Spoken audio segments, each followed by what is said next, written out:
Welcome to Design Diary, the podcast where you get to look inside my board game design notebook as well as what's going on inside my head. We look at a new word each day from the sense of mechanics, tone, theme, or inspiration for a full game. Today's word is Jabberwocky. Meaningless speech or writing. I feel like we've had a word that was like this before, and I made a joke about how this entire podcast is that, but I will not make that joke again. Really, with my first thought with this was a text that is scrambled and players have to find the true meaning. So it's sort of taking the opposite of it because it's not meaningless speech. Like, it appears to be Jabberwocky, but in the end it isn't. And I don't know if that's okay, if that's breaking rules or not, and I've done that from time to time where we sort of do the opposite to get the game going. But it could just be a whole scam, and it could not be.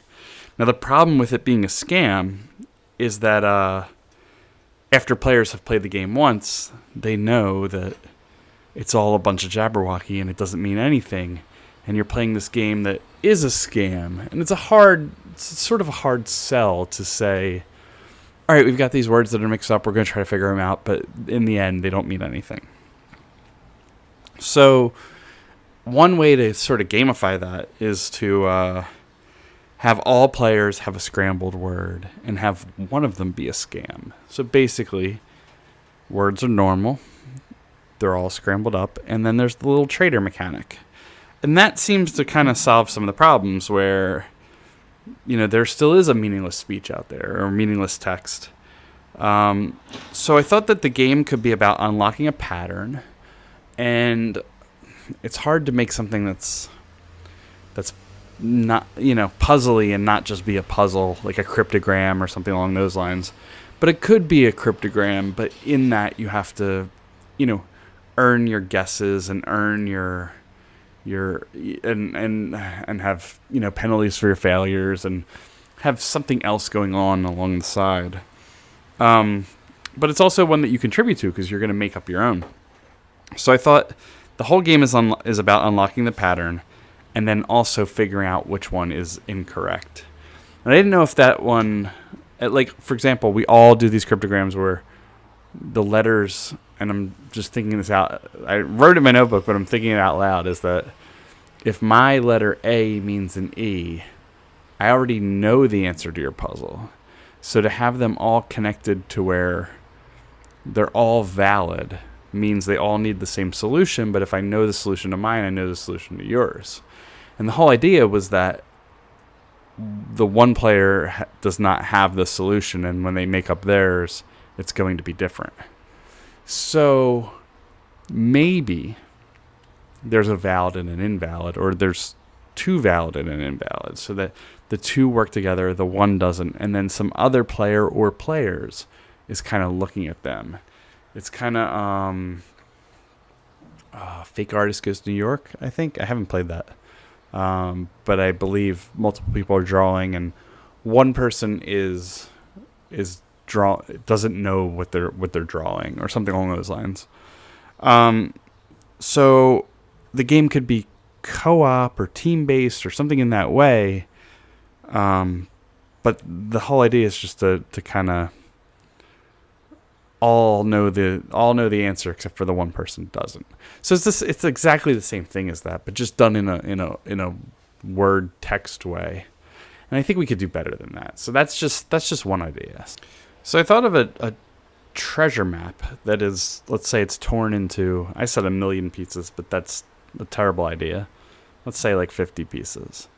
And you don't have all of the pieces. You basically start with a couple.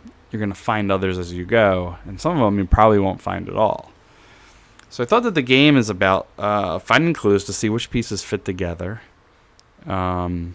finding the missing pieces, and some of them are going to be even drawing your own based off of things that you learn. Then ultimately ending at the treasure. So what I wanted to do was have the players start with like their location, and then a couple middle, other pieces that maybe the one that shows the treasure, and a couple middle pieces that have no relevance at this time. But you do know from your location that you need to go west. So in going west, you're going to explore and you're going to look for these other pieces of the puzzle. And if you don't get a piece, what you're going to do is you're going to just fill it in on your own. And I think that's neat. And I think that as you move along and take this journey, like, you know, somewhat of a direction that you need to go in.